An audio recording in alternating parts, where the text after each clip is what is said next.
Hi, everyone. This is part of a series for the Missouri Department of Education, co-sponsored by the Council for Exceptional Children. And today I'll be talking about high leverage practice number 21, which is teach students for generalization from one setting to another.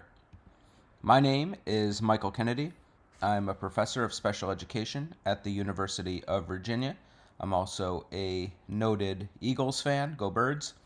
This was my son's first visit to the Link, in Philadelphia. He kept asking, Daddy, why are the fans using the F word when they're happy and upset? And I said, son, welcome to Philadelphia. It's interesting to think about high leverage practice number 21. It's a little bit overshadowed by others in the instruction domain. It's a forgotten man in some ways because we focus so much, rightly, on explicit instruction and creating organized, responsive learning environments, delivering high-quality feedback, using scaffolds, all of the other practices. But that doesn't mean we shouldn't be thinking about high leverage practice 21. We definitely should. And as I'll talk about in this session, we use really most of the other HLPs to do this. And I'll talk about that in a minute. But this practice really is essential, getting kids ready, especially those with disabilities, ready to successfully understand that content, strategies, skills they learn in setting one can be applied in setting two. This is particularly essential for students with extensive support needs, but it's important for everybody. And so that's what I've got here. So if you learn a reading strategy in language arts time, you can still use that same strategy, that same approach in mathematics. Or something like that. For this to happen, students, but us as the adults, as the teachers and family members, we need perseverance. It's not going to happen automatically or easily. And we can't snap fingers and say, hey, remember, Sean, you can use this strategy in reading and in math or in science. That is something I want to say, but that isn't how it works.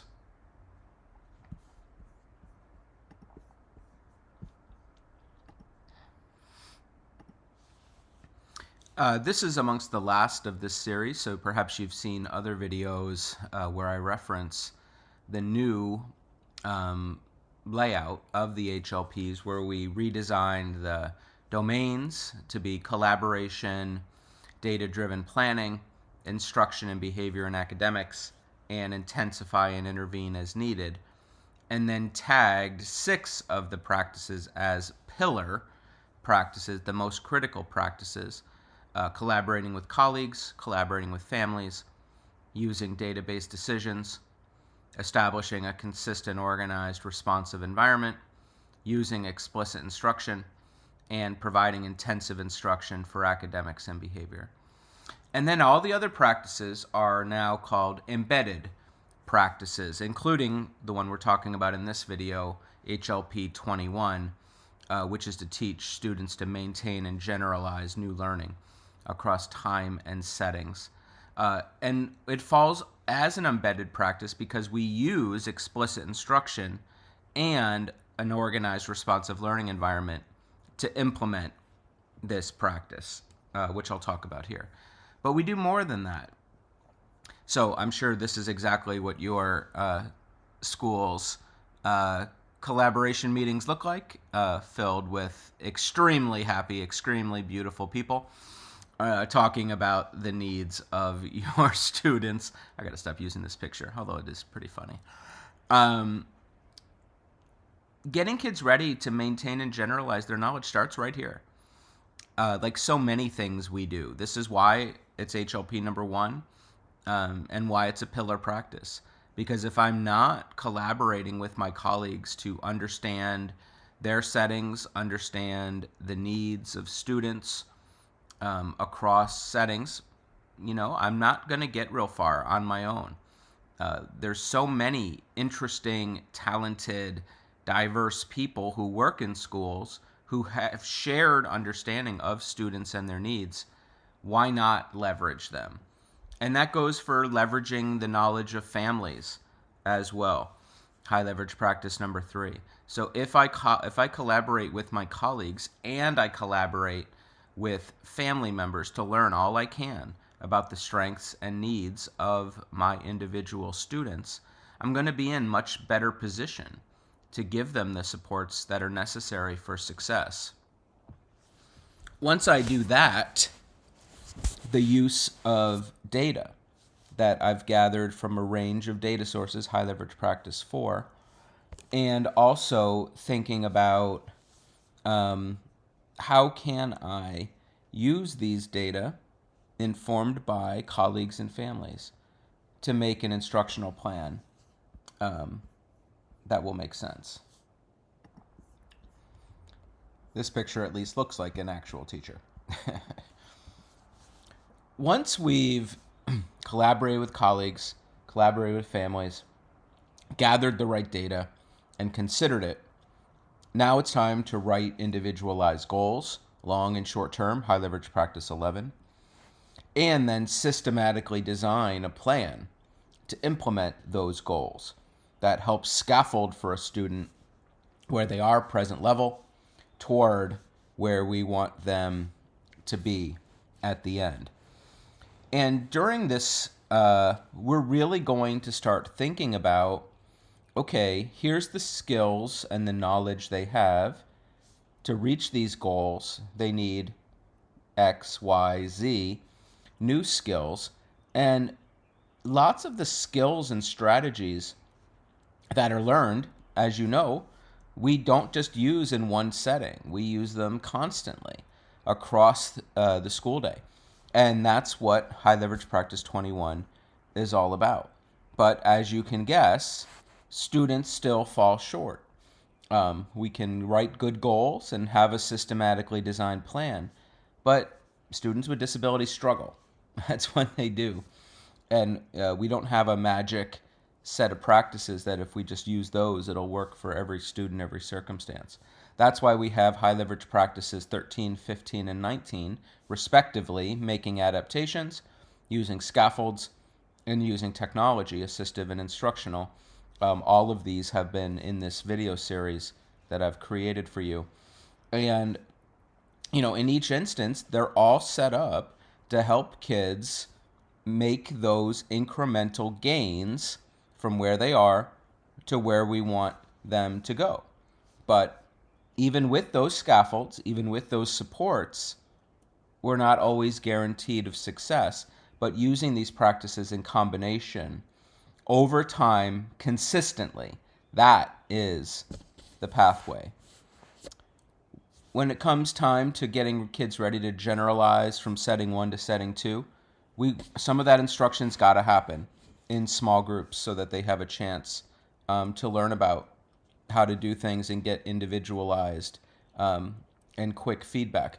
But at the same time, they need to use these practices in the full group as well, in the general ed regular setting.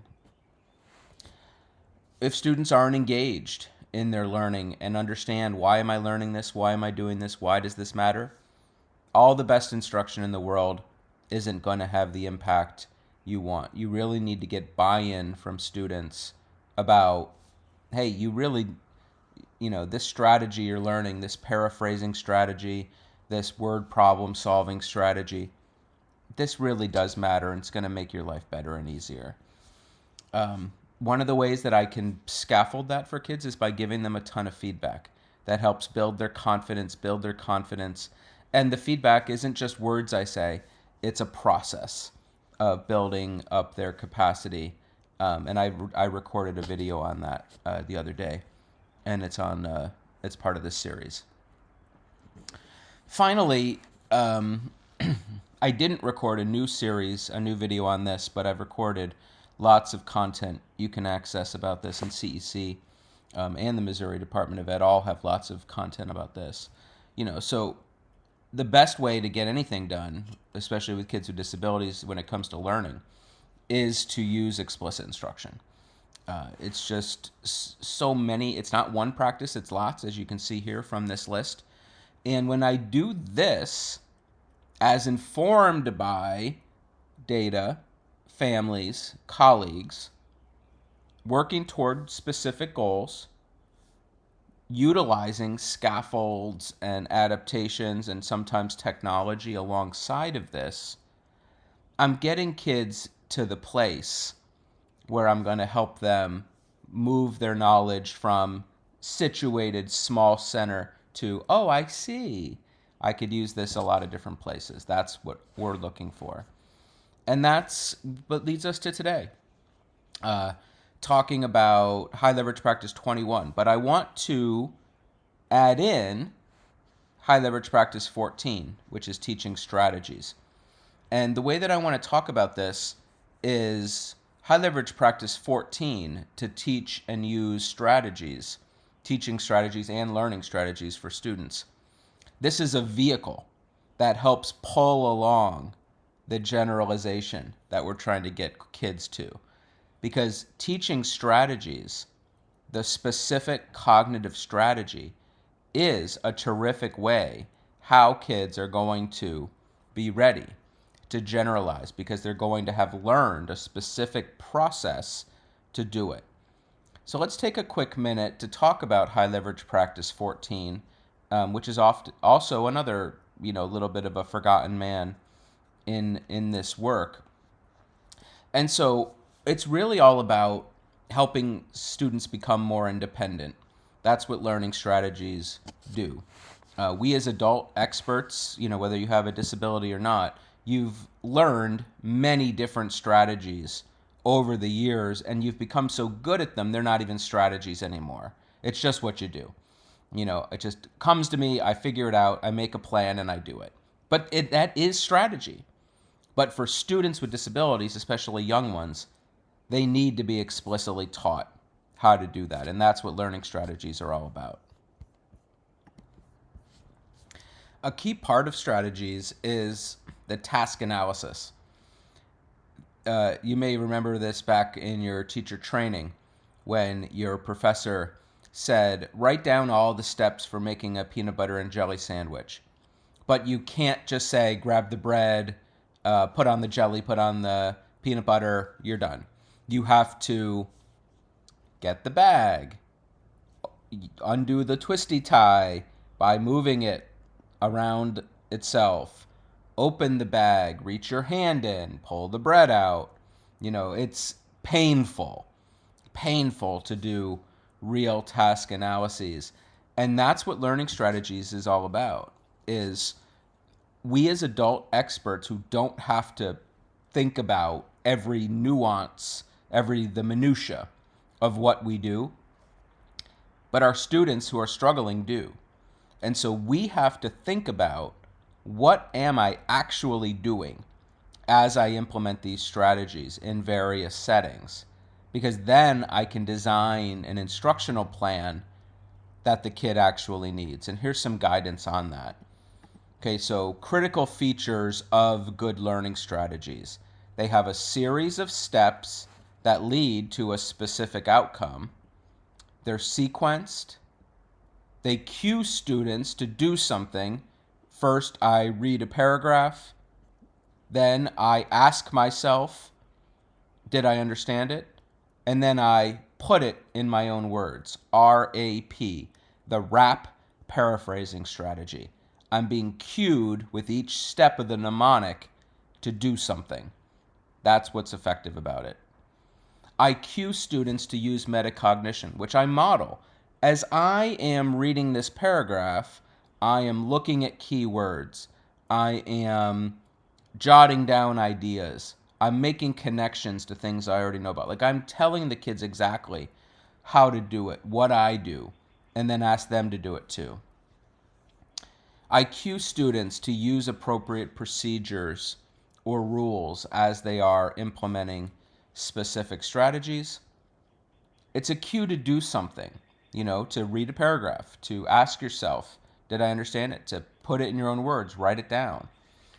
There's all kinds of examples of these. And that they can be done quickly, because that's what we as adult experts do, is we're able to very quickly make sense of new situations and take swift action. That's what we need kids to do. And we don't want to bog kids down with learning strategies that they don't really need, or steps that they don't really need. We want to make sure that strategies we teach students address common but important problems that are in students' repertoires, and it addresses problems that students will encounter frequently. This can be applied across different settings, across different contexts. It really is essential that we do these things to working toward what High Leverage Practice 21 is all about. That if this is something that comes up over and over again in different places, that's exactly the time that I want to identify it, and I want to get instruction in the way of the kids to help support them doing that. That's why I need my colleagues. That's why I need family members. That's why I need data to understand how they're doing in different settings.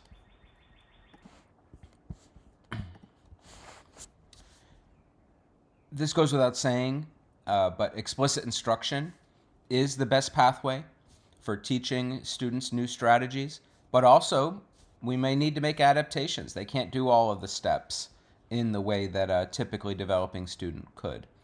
I may need to use scaffolds, and really strategies are scaffolds if you think about it, because they help to give them that step-by-step, do this, now do this, now do this. Technology could be a player. You could use technology, but you have to learn how to use all of these things, and explicit instruction is the best way for that. And when it comes to using strategies, like take the rap paraphrasing strategy, the example I've been using.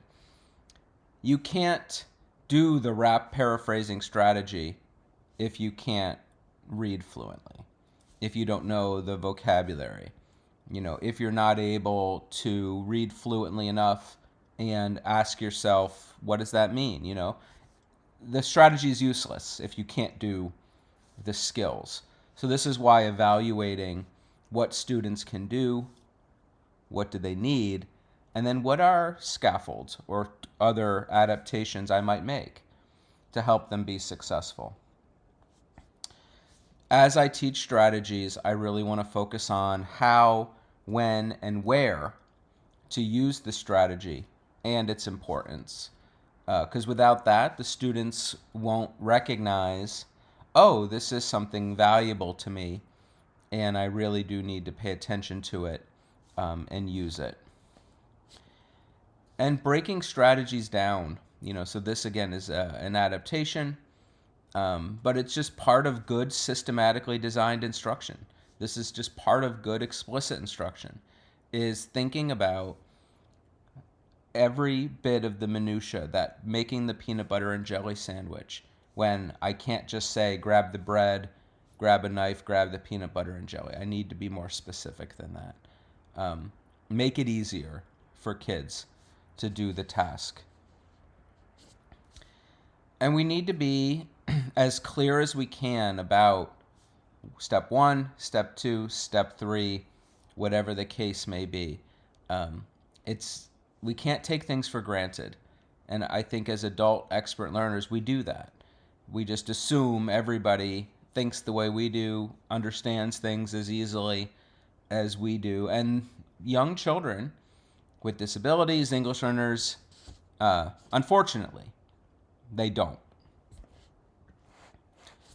Your modeling, this is why our various lessons and lectures on explicit instruction, that we don't just tell the kids, we show the kids.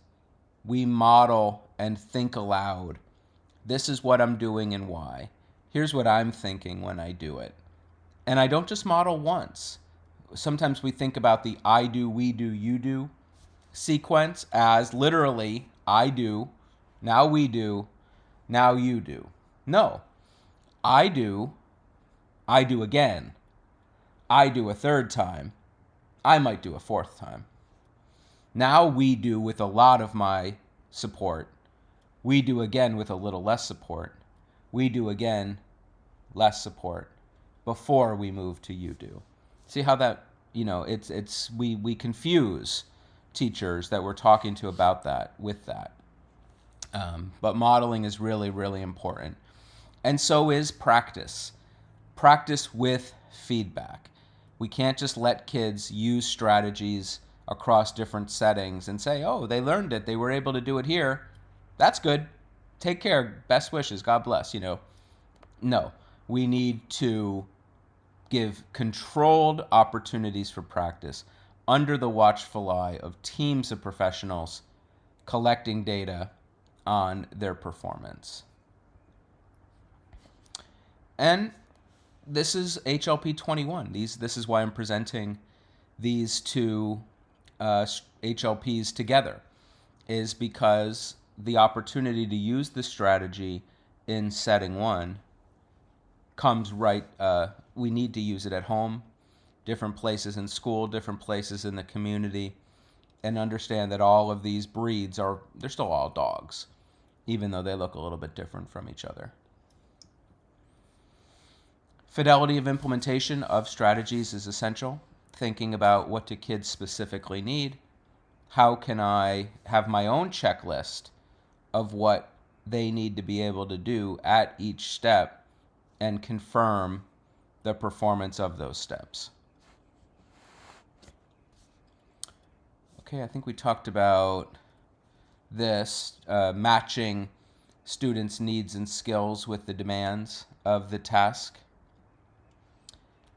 And like the Knight of the First Crusade taught us, you must choose wisely, like Indy did. Otherwise, you'll end up getting in a pile of dust, like the Nazi who was, I forget his name now, Donovan from the movie. And you're deep into my pop culture references. I apologize if you don't know what this guy's talking about right now. My point is, select which skills and strategies are the most critical for kids, like paraphrasing, like problem solving in mathematics, like a social skills, saying hello to somebody and asking them how their day is. Specific, low level, I need this to be successful as a starter. And this is why HLP is so important. If I am in constant conversation and contact with my colleagues across the school building, across the school day, we can come up with, hey, what strategies are necessary? What are you going to be working on with Steve, our student with a disability, in math, language arts, science, social studies, art, PE? There may well be common places. And then we can all use the same language of the strategy across. And paraphrasing is a good one because we do that all the time as we read and make sense of it and make sure that we understand what we're reading. That's a perfect example why I keep using it across the school day, that everybody could have that shared language. And so we can also then recognize that some of our colleagues may not know about strategies at all. We in special education, we're pretty well versed in strategies, but our general ed colleagues, they sometimes aren't. They didn't get a whole lot of that in their teacher training, or they've just been hired off the street and they don't know anything about strategy. So we just need to be thoughtful about who knows what, who needs what, and then within our community of practice, within our teams, we can identify, hey, we need a strategy that would do this for these kids, a vocabulary learning strategy or a note-taking strategy, a writing strategy. And we can undertake collective PD to learn more about that new strategy that we all need. We want to be deliberate with making sure that teachers across the school day that interact with our target students are in the loop, and so we can support them.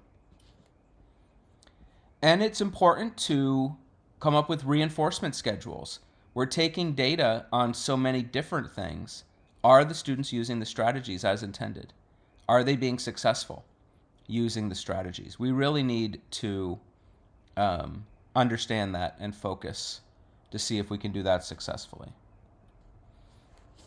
Students need so much practice, so many chances. They need to get sick of the lesson. But when that happens, they know it. They could teach it to somebody else. That's a good barometer. Teach me how to use this strategy, student X.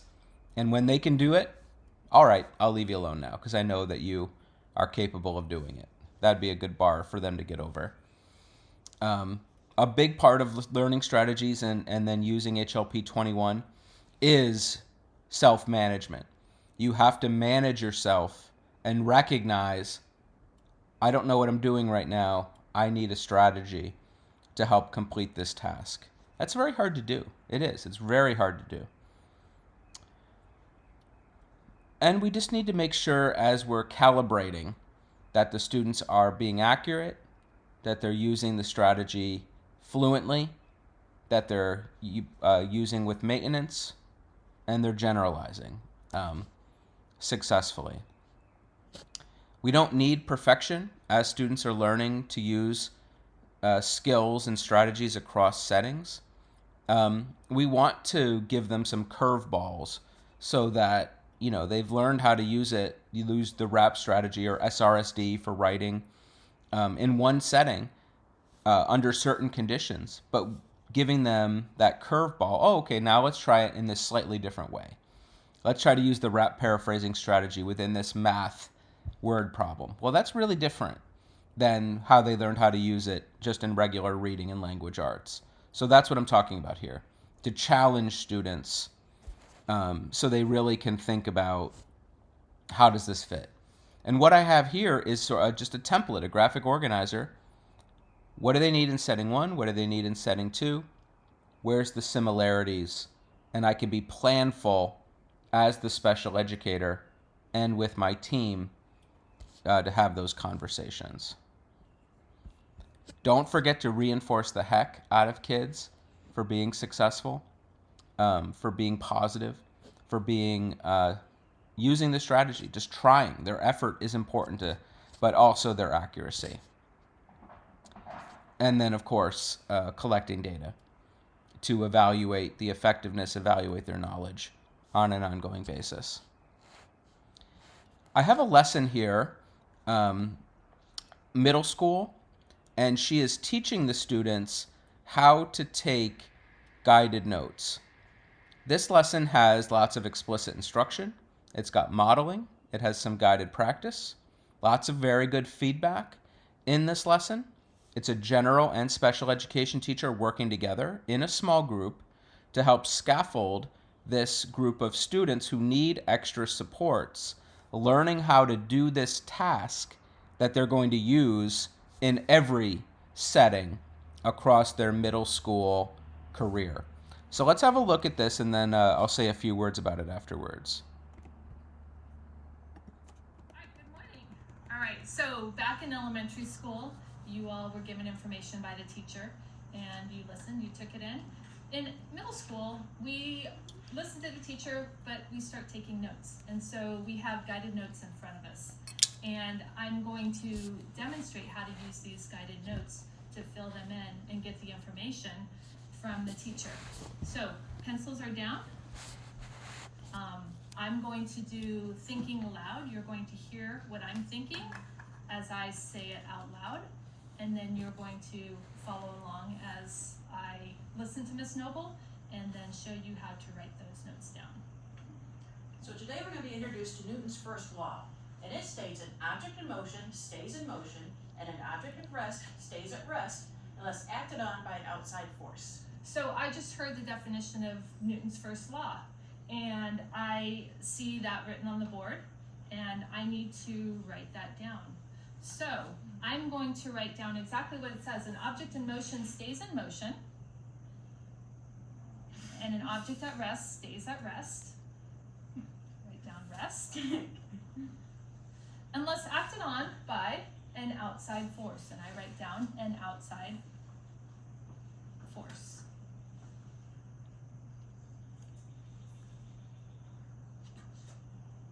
All right. And I see that you all have done that as well. So great job. Stuart, you've spelled everything correctly. Love it.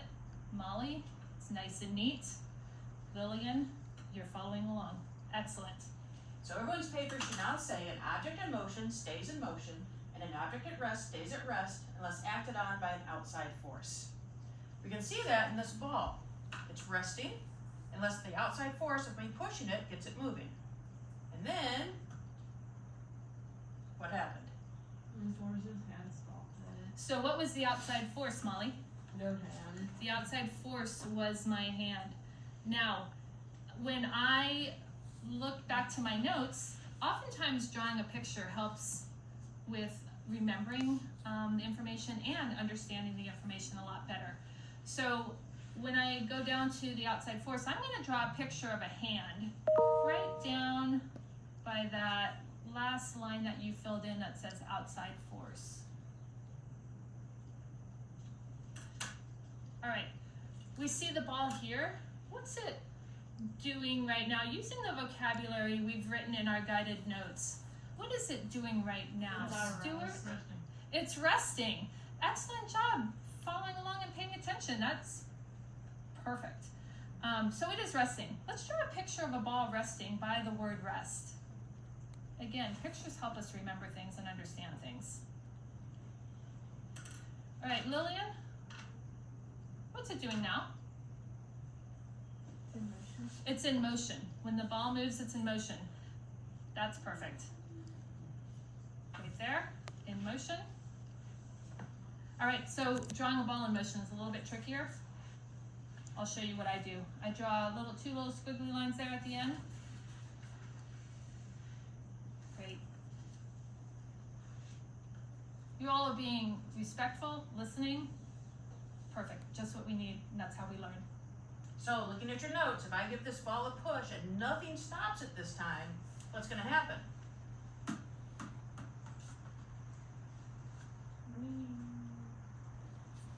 All right, Molly, what just happened? It's gone. It's gone, but is it resting or is it in motion? It's us. It's resting right now. Molly, you knocked it out of the park.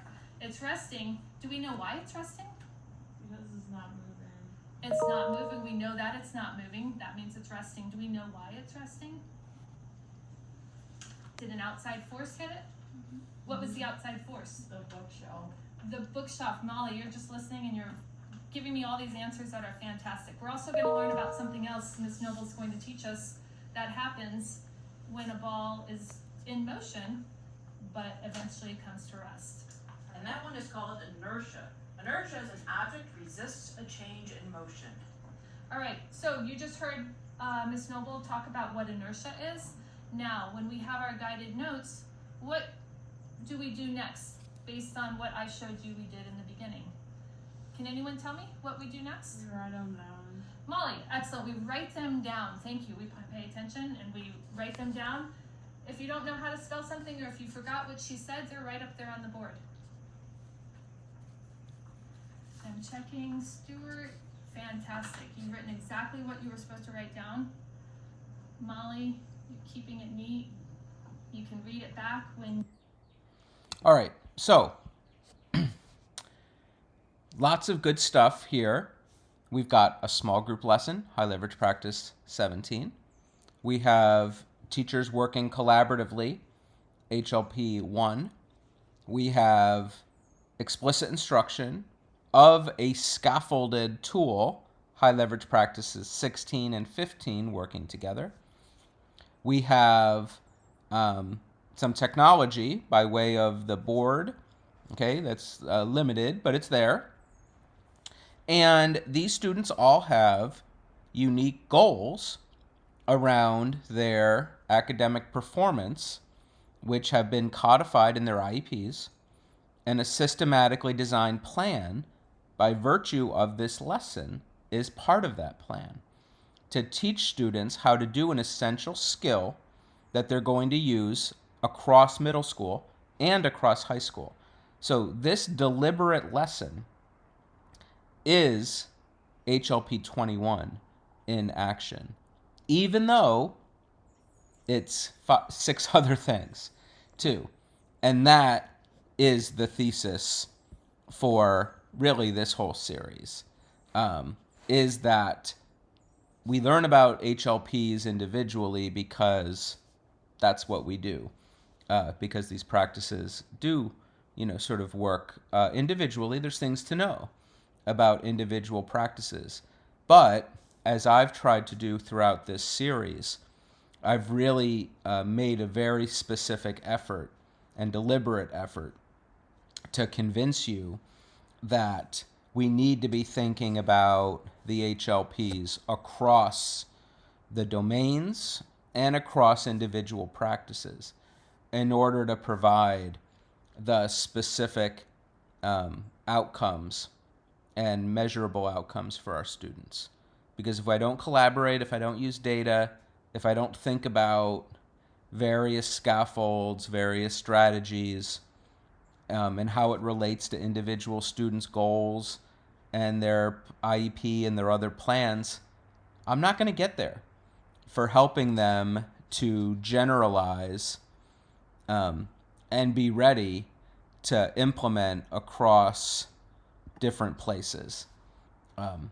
The kids need explicit lessons like we just saw, but not just one lesson. That was one lesson at the start of the year.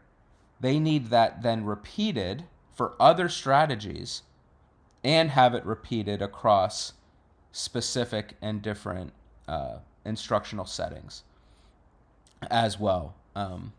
You saw in that video the use of the teacher doing the modeling, showing what she was doing, what she was thinking to help be successful. But then the students also had chances. They were filling out their graphic organizer and they were answering questions. And then the teacher, in the next segment of a video that I don't have to show you, but envision, she then goes out into the science classroom, the regular science classroom, with the full group. And okay, now let's practice using this guided notes form in a real situation. Then later, that strategy of taking notes, we can try to remove the scaffold, which is the guided note sheet. And can they successfully take notes without it? So that's really what these practices that I emphasized in today's session have been all about. I really like the idea of thinking about practices together. That's why I presented the HLP 13 and 15 sessions at the same time. Why I presented the HLP 14 and 21 sessions at the same time is because it really helps us to be specific, to be deliberate, to be planful across these practices. And as you go out and are talking about these practices with your future teachers, in various settings, it is really, really important for you to also use vehicles and examples that you think will make sense for your future audience to help them be successful. So, in conclusion, for me, I'd like to say thank you for tuning in. I welcome your questions and feedback. My email is listed there. And just overall, thank you for being in this field. I appreciate your service to children with disabilities and to all students, to their families. And even when we are underpaid and underappreciated, there's still a lot of good out there for you. And even when reinforcement is limited, which it sadly is, your work still really matters. and is deeply appreciated. So thank you again. I hope to visit soon, and I'll see you around the block.